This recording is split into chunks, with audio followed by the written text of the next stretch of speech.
அன்பார்ந்த சகோதர சகோதரிகளை, இயேசு கிறிஸ்து நாமத்தினால உங்களை நான் வாழ்த்துகிறேன். இப்போ நம்ம என்ன பார்க்க போறோம்னா, வெளிப்படுத்தின விசேஷம் 12வது அதிகாரம் நம்ம பார்க்க போறோம். இதில் சிறியானவள் வனாந்தரத்துக்கு ஓடி போனாள் அப்படின்னு வசனத்தில் எழுதியிருக்குதுங்க. அவள் எங்கே ஓடி போறா அப்படின்னா, அடைக்கல பட்டணத்தை தேடி தான் இஸ்ரவேல் என்ற பெண்ணு ஓடுறா. அப்போ அந்த அடைக்கல பட்டணத்தை பற்றி முதல் நம்ம தெரிஞ்சுக்கணும். அவள் ஓடி அடைக்கலம் ஆவரா பற்றியா? அந்த அடைக்கல பட்டணம்னா என்ன அப்படின்றத முதல் நம்ம தெரிஞ்சுக்கணும். அப்போதான் அடுத்த காரியமெல்லாம் நம்மளுக்கு நல்லா புரியுங்க. நம்மளுக்கு பழைய ஏற்பாட்டில் கூட அடைக்கல பட்டணங்களை ஆண்டவர் கட்ட சொல்லி இருக்கிறாரு. ஏன் கட்ட சொல்லி இருக்கிறாரு அப்படின்னா, அதாவது நியாய பிரமாணத்தின்படி ஒருவன் வேணும் என்று இன்னொருவனை திட்டம் போட்டு கொலை செஞ்சிட்டான்னா அவன் அவன் உயிருக்கு உயிர் எடுக்கணும். அதுதான் நியாய பிரமாணம். ஆனா கைப்பிசகாக யதார்த்தமாக அறியாம ஒருத்தன் கொலை செஞ்சிட்டான் இன்னொருத்தனை அப்படின்னா, வேணுனே கொலை செய்யல, தற்செயலா ஒரு கொலை நடந்துச்சு அப்படின்னா, அந்த கொலை செய்தான் பத்தியா, அவன் தன் உயிரை பாதுகாத்து கொள்றதுக்காக அடைக்கல பட்டணத்துக்கு ஓடிடணும். அடைக்கல பட்டணத்துல போய் அவன் தஞ்சம் புகுந்துக்கணும். அப்படி அடைக்கல பட்டணத்துல எவ்வளோ நாள் வரைக்கும் இருக்கணும்னாக்கா, அவனை தேடி அடைக்கல பட்டணத்தை தேடி போய் கொலை உண்டவன் அவங்க சொந்த அவனை தேடி போய் கொலை பண்ணக்கூடாதுங்க. அந்த ஆசாரியன், அந்த அடைக்கல பட்டணத்தில் இருக்கிற பிரதான ஆசாரியன் மறிக்கின்ற வரைக்கும் இந்த கொலை செய்தவன் தற்செயலா கொலை நடந்துச்சு பத்தியா, அவரு அடைக்கல பட்டணத்துக்கு போயிடணும். பிரதான ஆசாரியன் மறிக்கின்ற வரைக்கும் அந்த பட்டணத்திலேயே தான் இருக்கணும். பட்டணத்தை விட்டு வெளியே வரக்கூடாதுங்க. அப்ப எது வரைக்கும் அவர் அந்த அடைக்கல பட்டணத்துல இருக்கலாம் அப்படின்னாக்கா, பிரதான ஆசாரியன் மறிக்கின்ற வரைக்கும் அந்த பட்டணத்துல இருக்கலாம். பிரதான ஆசாரியன் மறிச்சிட்ட பிறகு அந்த பட்டணத்தை விட்டு தன் சொந்த இடத்துக்கு வந்துடலாம். வந்துட்டா யாரும் அவரை கொலை பண்ணக்கூடாது அப்படின்றது தான் நியாய பிரமாணத்தினுடைய சட்டம். அதுக்காக தான் ஆண்டவர் அடைக்கல பட்டணத்தை நீ கட்டுப்பா அப்படின்னு சொல்லிட்டு சொன்னதுங்க. இப்போ இந்த இடத்துல அடைக்கல பட்டணத்தை தேடி இந்த இஸ்ரவேல் என்ற பெண் ஓடுறா. அதை நம்ம முதல்ல பார்த்துருவோம். என்ன அடைக்கல பட்டணத்தை பத்தி முதல்ல பார்த்துடலாம். இங்கு இஸ்ரவேல் மக்களுக்கான வனாந்தரத்தின் அடைக்கலம் கொடுக்கும் இடமாக மாதிரியாக பழைய ஏற்பாட்டு காலத்தில் அடைக்கல பட்டணங்கள் அமைந்திருக்கின்றன. புதிய ஏற்பாடு தான் நிஜம். பழைய ஏற்பாடு மாடல், மாதிரி, நிழலாட்டம். புதிய ஏற்பாட்டில் நடக்கிற ஒவ்வொரு காரியத்துக்கும் பழைய ஏற்பாட்டில் நிழலாட்டமா இருக்கும், மாதிரியா இருக்கும். அதனால தான் அடைக்கல பட்டணத்தை ஆண்டவர் கட்ட சொன்னாரு. புதிய ஏற்பாட்டிலையும் அடைக்கல பட்டணம் இருக்குதுங்க. இரத்தத்துக்காக பழி வாங்குகிறவனுடைய கைக்கு தப்பி ஓடும் ஓர் கொலையாளி அடைக்கலம் தேடும் புகலிடங்களாய் இருக்கின்றன. எது? அடைக்கல பட்டணம். அவ்விதம் புகலிடம் தேடியவன் பகை உணர்வால் வன்மத்துடன் திட்டம் தீட்டி கொலை செய்தவனாக நிரூபிக்கப்பட்டால் அவனை பழி வாங்குகிறவனிடம் ஒப்படைக்க வேண்டும். ஒருத்தன் திட்டம் போட்டு ஒருத்தனை கொலை செய்யணும்னு திட்டம் போட்டு கொலை செஞ்சிட்டான்னு வச்சுக்க, இவன் திட்டம் போட்டு அவனை கொலை செஞ்சிட்டான்ற விஷயம் தெரிஞ்சிச்சுனாக்கா,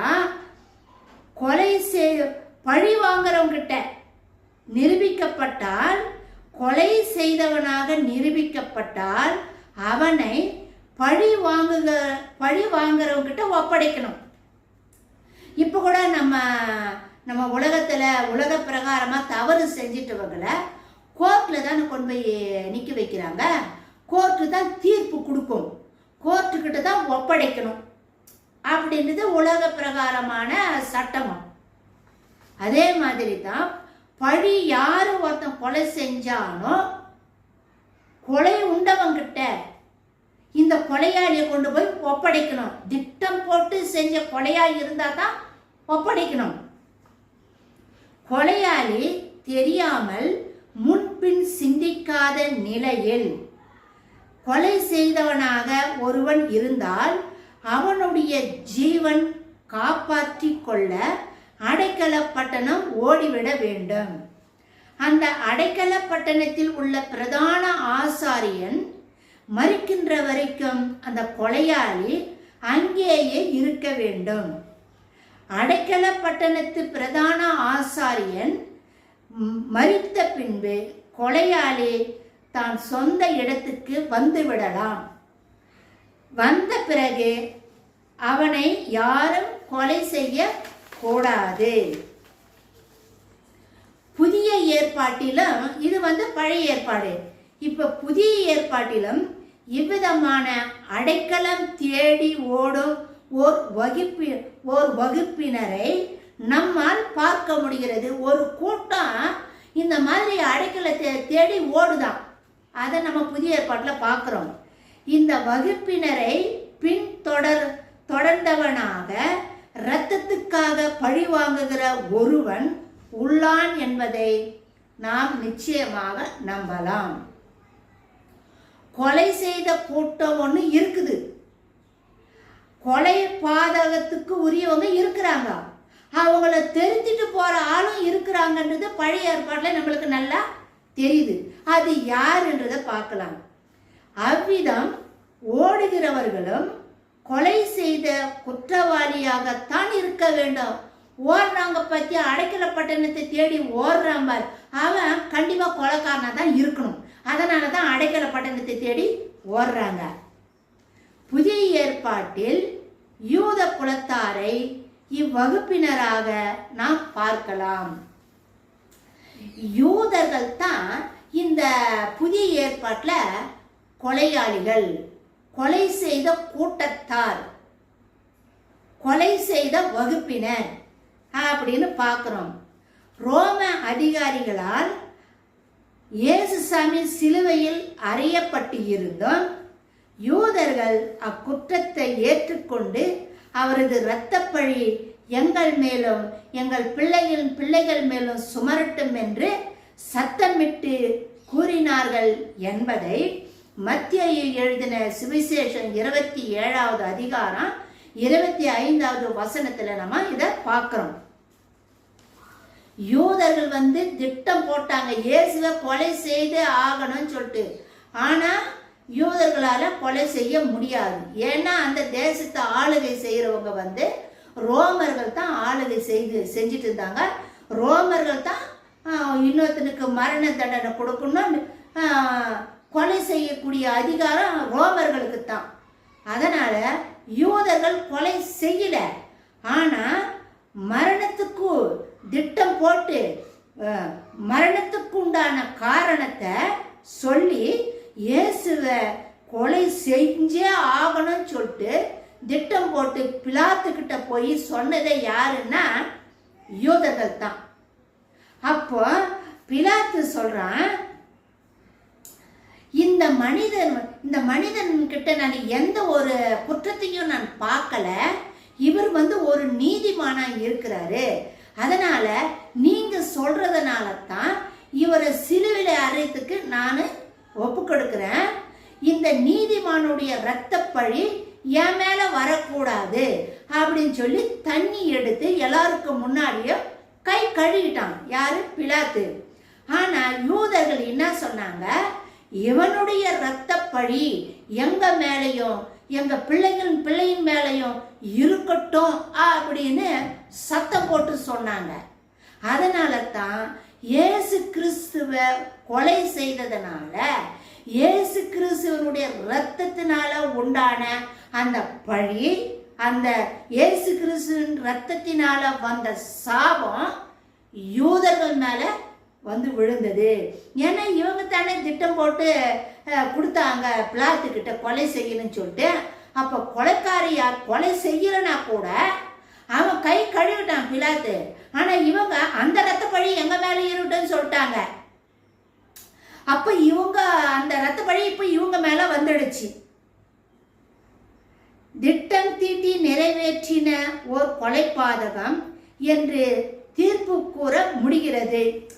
இந்த இடத்துல இயேசு கிறிஸ்துவ வந்து யூதர்கள் திட்டம் போட்டு தான் கொலை செய்யறதுக்கு கையளிச்சாங்க பிலாத்துக்கிட்டன்றது நல்லா தெரியுது. திட்டம் போட்டு கொடுத்தவங்களே இவங்க தான். ஆனா நம்ம ஆண்டவராகிய இயேசு கிறிஸ்து என்ன சொல்றாரு பாருங்களேன். சிலுவையில் இயேசு பிதாவே இவர்களை மன்னியும், தாங்கள் செய்வது இன்னதென்று தெரியாமல் செய்கிறார்கள் என்று கூறிய ஜெப மொழியானது, அதாவது இயேசு கிறிஸ்து வந்து இயேசுவின் மரணம் கண்மூடித்தனமான மதவெறியினால் விளைந்த ஒன்றாக கருதுவதற்கு இடம் அளித்தால் பழைய ஏற்பாட்டில் கைப்பிசகாய் செய்த கொலைக்கு சமமாகி விடுகிறது. இயேசு சாமி என்ன சொல்றாரு, இவங்க திட்டம் போட்டு தான் இயேசுவை கையளிச்சாங்க. ஆனா கண்டிப்பா இவங்களை கொலை செஞ்சுதான் ஆகணும், யாரை? யூதர்களை. ஆனா இயேசு சாமி என்ன சொல்றாரு, சிலுவையில தொங்கிட்டு இருக்கும்போது பிதாவே இவங்க அறியாம செய்யறாங்க, தெரியாம செய்யறாங்க, நான் கடவுள், நான் ரட்சிக்க வந்த ரட்சகர் மெசியான்றத அந்த இது இவங்களுக்கு தெரியல, அந்த விஷயம் அந்த கருத்து இவங்களுக்கு தெரியல. தெரியாததுனால தான் என்னை பிலாத்துக்கிட்ட ஒப்படைச்சு என்னை சிலுவையில இவங்க கையளிச்சாங்க. இவங்க அறியாம செய்யறாங்க, இவங்களை மன்னிங்க அப்படின்னு இயேசு சாமி மன்னிப்பு கேட்டு ஜெபிக்கிறாரு. அப்படின்னா பழைய ஏற்பாட்டு காலத்துல அறியாம கைப்பிசகா ஒருத்தன் கொலை செஞ்சிட்டா அவன் எப்படி தண்டிக்கப்படக்கூடாது? கைப்பிசகா கொலை செஞ்சிட்டா, யதார்த்தமா ஒருத்தனை கொலை பண்ணிட்டாக்கா, வேணும்னே பண்ணல, யதார்த்தமா பண்ணிட்டா அவன் அடைக்கல பட்டணத்துக்கு ஓடிடணும். அந்த குற்றத்துக்கு சமம் ஆயிட்டாங்க. இப்ப இவங்க இயேசு சாமி இந்த ஜெபம் செஞ்சதுனால கைப்பிசகா செஞ்சாங்க பாரு பழைய ஏற்பாட்டுல, அந்த நிலைக்கு இப்ப யூதர்கள் வந்துட்டாங்க. இயேசு என்ன சொன்னாரு, பிதாவே இவங்க அறியாம செய்யறாங்க, இவங்க பாவங்களை மன்னிங்க அப்படின்னு இயேசு சாமி மன்னிப்பு கேட்டதனால இவங்க தெரியாம செய்த குற்றத்துக்கு வந்துடுறாங்க. எனவே இவர்கள் அடைக்கலம் தேடி இன்னமும் ஓடிக்கொண்டே இருக்கிறார்கள். இன்னும் உலகத்துல யூதர்கள் அலைஞ்சு தெரிஞ்சுட்டு தான் இருக்கிறாங்க. 1948 வந்து சேர்ந்தா கூட அவங்களுக்கு உபத்திரவம் இன்னும் ஓயல, உபத்திரவம் இருந்துகிட்டே தான் இருக்குது. 1 கொரிந்தியர் 2வது அதிகாரம் 8வது வசனத்தில் பவுல் என்ன சொல்றாருன்னா, நம்மை மீட்க வந்த கிறிஸ்துவாகிய மெசியா எவர்தான் என்று அவர்கள் அறிந்திருந்தார்களே, ஆனால் மகிமையின் தேவனை அவர்கள் சிலுவையில் அறைந்திருக்க மாட்டார்கள் என்று பவுல் சொல்றார். தெரியாது அவங்களுக்கு, இவர் வாக்களிக்கப்பட்ட மெசியா இவர்தான் தெரியாது. தெரிஞ்சிருந்தா இவங்க மரணத்துக்கு இயேசுவை கையளிச்சிருக்க மாட்டாங்க. எப்படி ஆயினும் இயேசுவின் கொலை குற்றத்துக்கு உள்ளானவர்கள் யூதர்கள் தான் என்பது உண்மை.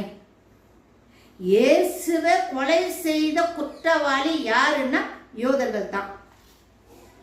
இரத்தத்துக்காக பழி வாங்குகிறவன்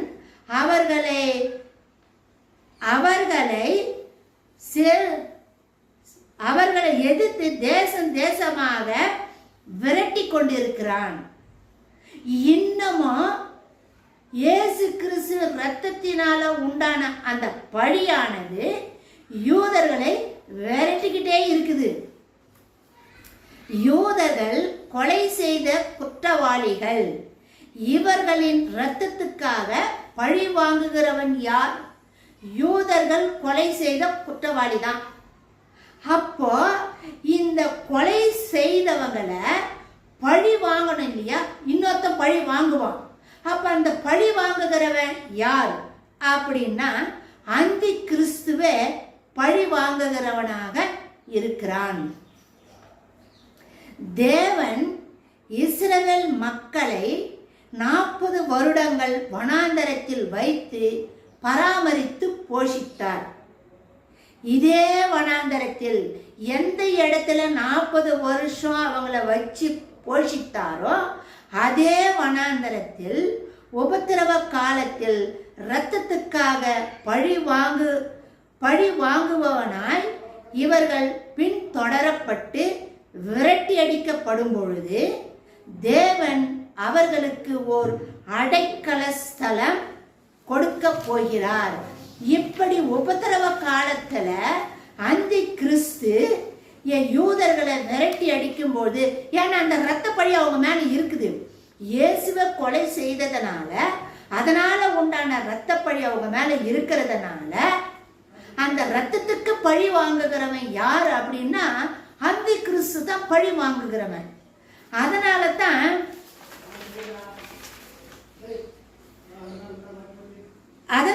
என்ன பண்றான், அந்தி கிறிஸ்து உபத்திரவ காலத்துல இவங்களை கொலை செய்யறதுக்காக தொடர்ந்து பின்தொடர்ந்து விரட்டி அடிச்சுக்கிட்டே இருக்கிறான். அந்தி கிறிஸ்து யூதர்களை பழி வாங்குபவனாக மட்டுமல்ல, பழி வாங்குறவன் மட்டும் இல்லைங்க. அந்தி கிறிஸ்து உபத்திரவ காலத்துல பழி வாங்குறவன் மட்டும் கிடையாது. மகா உபத்திரவ காலத்தில் வலு சர்வத்தால் அவதரிக்கப்பட்டவனாக மிகுந்த வல்லமை உடையவனாய் இஸ்ரவேலை பின்தொடர்வான். யாரு? இந்த அந்தி கிறிஸ்து. இப்போ அந்தி கிறிஸ்து அந்தி கிறிஸ்துக்குள்ள யார் இருக்கிறது? இந்த வலு சர்வமாகிய லூசி பிசாசு தான் முழுக்க அந்தி கிறிஸ்துக்குள்ள இருக்கிறான். இப்போ யூதர்களை பழி வாங்கணும்.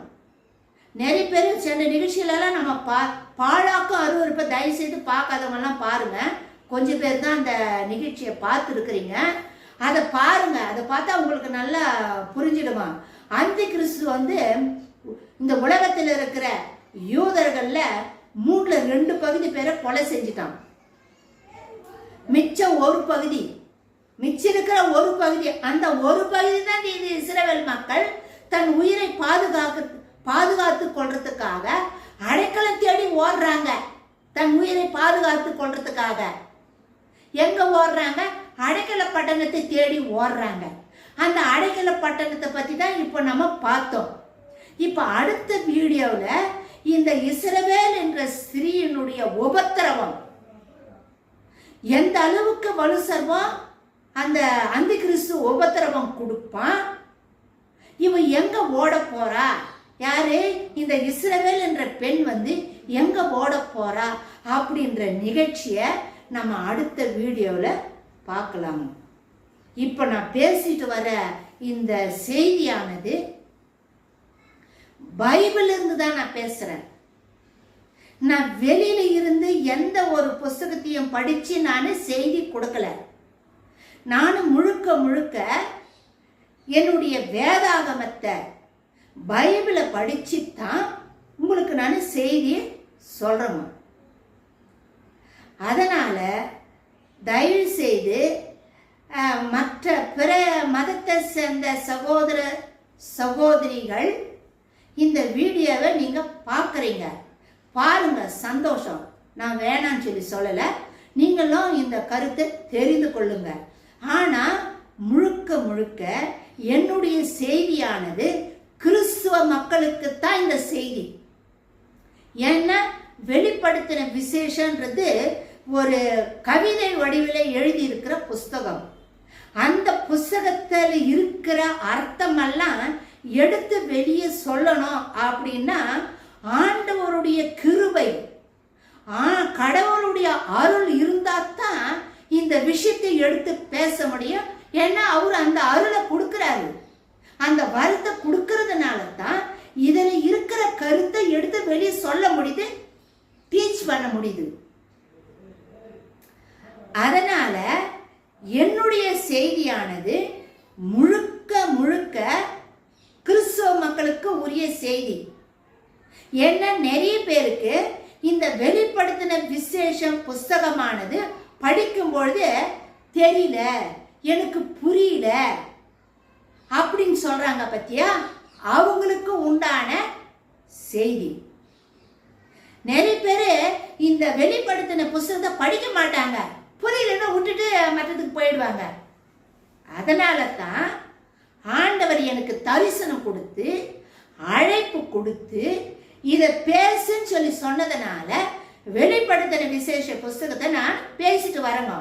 என்னுடைய சுயமா நான் பேசல, ஆவியானவர் எனக்குள்ள இருந்து பேசுறார். காது இருக்கிறவங்க கேட்க கடவர். வசனம் அப்படித்தானே சொல்லுது. அதனால தயவு செய்து தவறா யாரும் புரிந்து கொள்ள கூடாதுங்க. நான் பைபிள்ல இருக்கிற விஷயத்தை தான் பேசியிருக்கிறேன். நான் என் வாயிலிருந்து வர ஒரு ஒரு வார்த்தையும் வேதத்துல இருக்குது. பைபிள் சாத்தான் எழுதியிருக்கு, வலு சர்மோன்னு எழுதியிருக்குது, லூசி பிசாசுன்னு எழுதியிருக்குது, அந்தி கிறிஸ்துன்னு எழுதியிருக்குது. வானத்தில் இருக்கிற பெண் சூரியனை ஆடையாய் அணிந்திருந்தால், இதெல்லாம் எங்களுக்கு பைபிள்ல எழுதி இருக்குதுங்க. இதை வச்சு தான் நான் பேசுறேன். எதையோ காப்பி அடிச்சு நான் பேசல, எனக்கு காப்பி அடிக்கவும் தெரியாது. அதனால தயவு செய்து அன்பு சகோதர சகோதரிகள் இதை நீங்க நல்லா புரிந்து கொள்ளுங்க. தேவையா இருந்தா நீங்க பைபிள் எடுத்து படிச்சு பாருங்க. நான் சொல்றது இருக்குதா இல்லையான்னு உங்களுக்கே தெரியும். ஸோ சப்ஸ்கிரைப் பண்ணுங்க. இந்த செய்தியை உங்க சகோதர சகோதரிக்கு சொல்லுங்க, சர்ச் மெம்பருக்கு சொல்லுங்க, உங்க குடும்பத்தில் இருக்கிறவங்களுக்கு ஷேர் பண்ணிக்கோங்க. இயேசு சீக்கிரம் வரப்போறாரு. நம்ம எல்லாரும் ஆயத்தப்படுவோம். மாரநாதா.